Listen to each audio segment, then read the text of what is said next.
Olá, meus amigos, mais uma vez nós estamos juntos aí no nosso projeto Compartilhar. Estamos nos encaminhando agora para os últimos acontecimentos referentes à paixão de Cristo e a sua morte e ressurreição.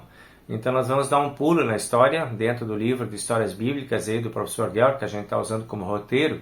Nós vamos lá no item Paixão e Morte de Cristo, no capítulo 46, onde ele vai falar para nós sobre os acontecimentos envolvendo desde ali a unção de Jesus em Betânia, né, que é o primeiro ponto que ele enumera aqui, quando Maria unge os pés de Jesus. Isso era o sábado, né, e o sábado que antecede a entrada de Jesus em Jerusalém.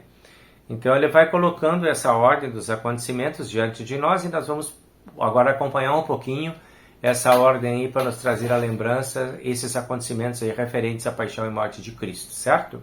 Então seja bem-vindo para nós, conosco aí, para esses momentinhos de reflexão. Nós vemos aqui que diz então o texto bíblico, está lá em Mateus, registrado essa história, no capítulo 26 de Mateus. Se você quiser conferir, tem também no capítulo 14 de Marcos, e no capítulo 12 de João. São os três evangelhos que apresentam esse momento em que Maria derrama o bálsamo, né? Jesus é ungido, Maria derrama o bálsamo sobre a cabeça de Jesus e também os seus pés, e enxuga os pés de Jesus com seus próprios cabelos. Então esse é o cenário do sábado, né? Que está acontecendo num dia de sábado. Era considerado então um dia especial dentro do calendário judaico também, um dia santificado. Diz ali, então, 6 dias antes da Páscoa, Jesus foi para Betânia. Era esse lugar onde eles estavam lá. Lázaro morava lá, ele tinha ressuscitado Lázaro dentre os mortos nessa cidade, né? Então tinha uma série de acontecimentos fortes envolvendo essa família aí de Maria. E Jesus volta para lá, né? E Marta está lá também, e acontece então aquele encontro de família, né, em que Marta está muito preocupada com o atendimento para que Jesus seja bem atendido. Maria está naquela contemplação espiritual, né, da presença de Jesus na casa deles.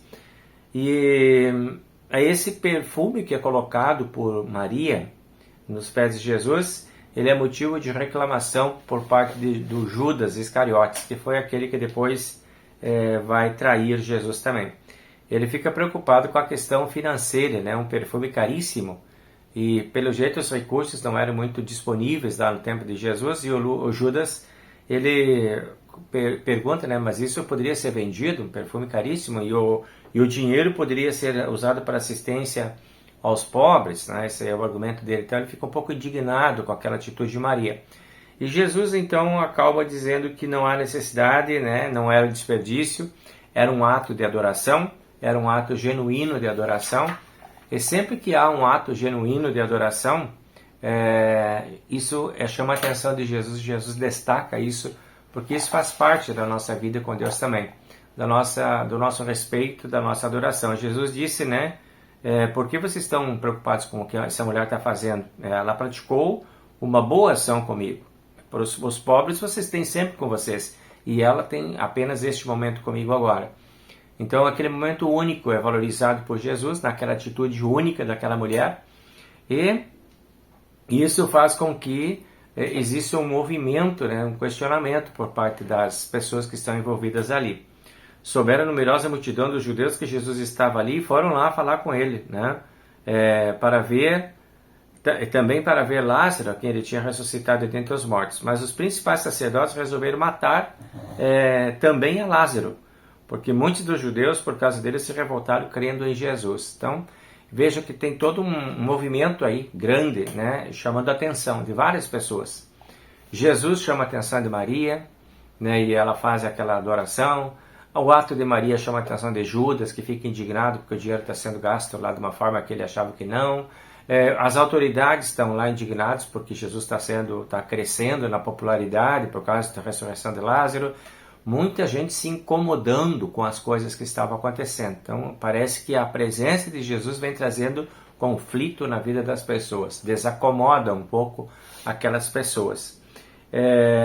Então isso é uma coisa para a gente pensar. O professor coloca aqui quanto que é importante que a presença de Jesus ela traz questionamentos, ela provoca questionamentos na vida das pessoas e também na nossa vida. Precisamos sim, a presença de Jesus, considerar ela como importante na nossa vida também e fazer movimentos significativos em torno dessa presença de Jesus. Não é para ser uma coisa com a qual a gente se acostuma, tá aí, tá tudo bem, acabou, não acontece mais nada, a gente já se acostumou, até se acostuma a fazer aquelas orações sempre daquele mesmo jeito, aquele culto sempre daquele mesmo jeito, aquela leitura bíblica sempre do mesmo jeito, e fica tudo assim meio no automático. Parece que não é para ser assim, né? A presença de Jesus é para gerar momentos de debate, momentos de inquietação, momentos de questionamentos. E é importante a gente considerar isso também na nossa vida. O quanto que nós ainda nos impressionamos com a presença de Jesus na nossa vida, o quanto que a presença de Jesus ainda impacta a gente, ainda faz a gente pensar sobre coisas, se questionar sobre coisas que estamos fazendo, certo ou errado, mas é para ser uma presença ativa, é para ser uma presença significativa. Passado esse momento, que parece um momento de inquietação aí, familiar, social e espiritual, vem o domingo. Aí o domingo Jesus vai lá e convida os discípulos, vão preparar a Páscoa agora, né? Os preparativos, domingo de manhã. No dia seguinte se aproximaram de Jerusalém, agora estão indo para outra cidade, e aí lá no monte Jesus fala para os discípulos, né? Vão até lá a cidade e peçam aquele cordeirinho, aquele carneirinho que está ali amarrado na entrada da cidade, aliás, aquele cordeiro não, aquele jumentinho que está lá amarrado na entrada da cidade, e digam que o mestre precisa dele. Está preparando a entrada na cidade de Jerusalém.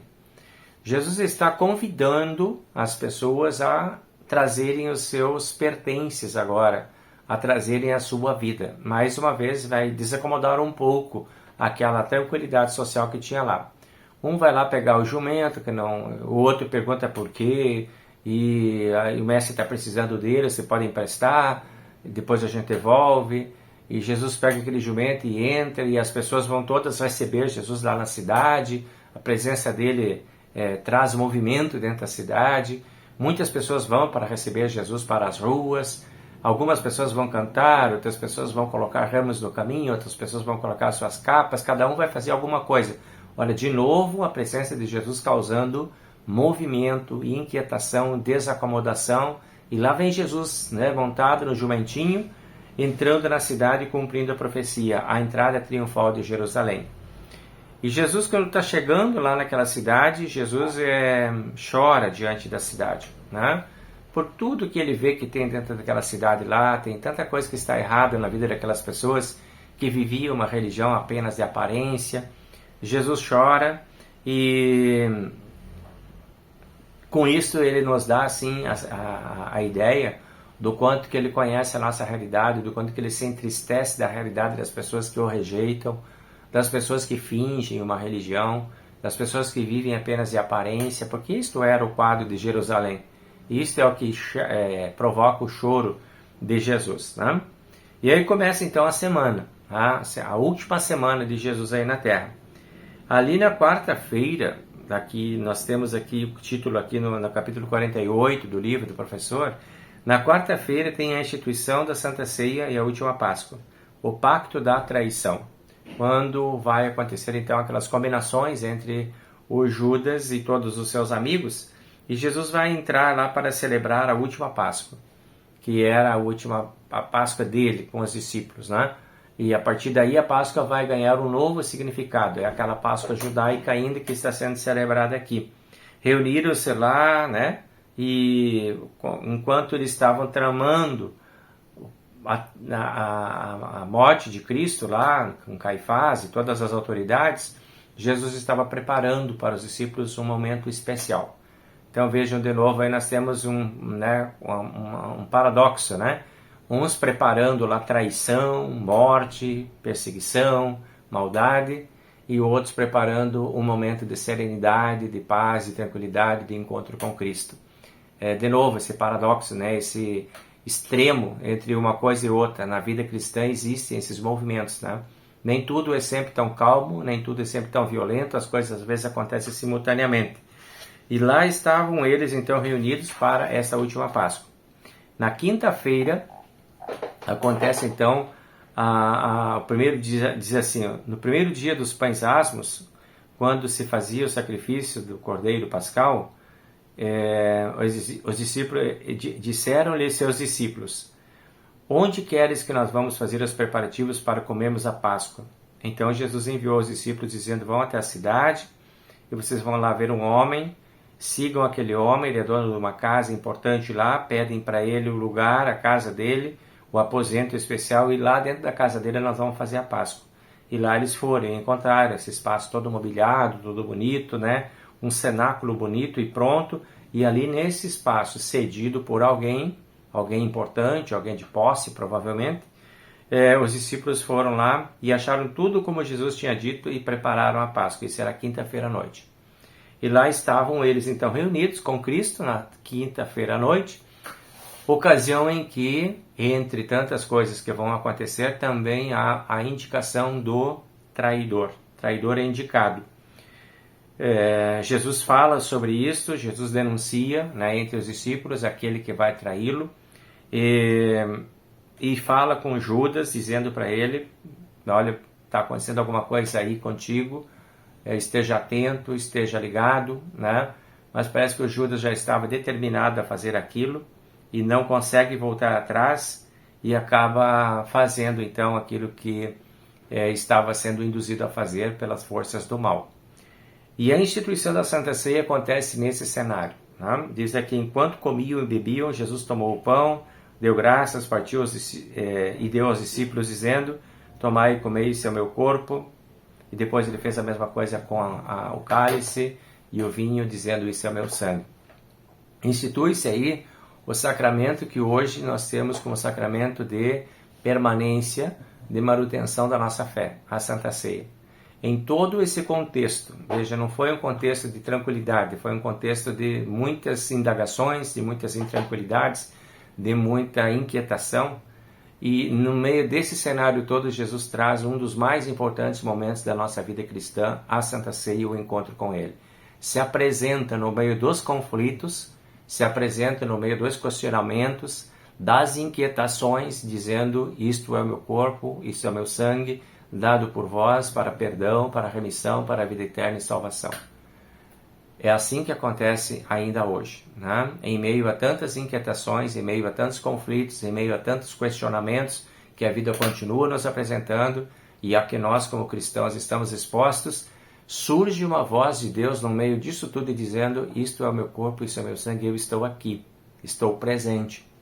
E essa presença de Jesus simboliza perdão, vida e salvação para os que estão em conflito, para os que estão em dificuldade, para os que estão em medo, para os que estão em angústia, para os que estão desacomodados, para os que estão incomodados, enfim, para toda essa gama de desacomodação e conflitos, a paz de Jesus se apresenta como um caminho seguro para todos nós. Ainda é assim.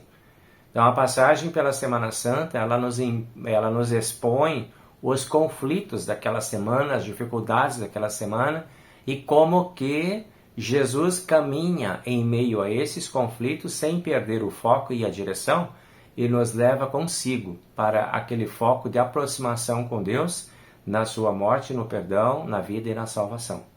Essa é a nossa caminhada pascal. Esta é a importância de revermos os caminhos de Cristo e os caminhos da Semana Santa e da Quaresma. Porque a nossa realidade é esta, muito semelhante àquela em que pela primeira vez tudo aconteceu. E Deus esteve presente lá e está presente ainda hoje aqui para nos confortar, para nos consolar, para dirigir os nossos olhares, para levantar os nossos olhares e para nos dar esperança em meio a todas as nossas dificuldades. E isso tudo, a gente sabe, vai resultar numa festa de grande alegria no final, que é o que a gente vai ver então na semana que vem, no nosso próximo encontro compartilhar.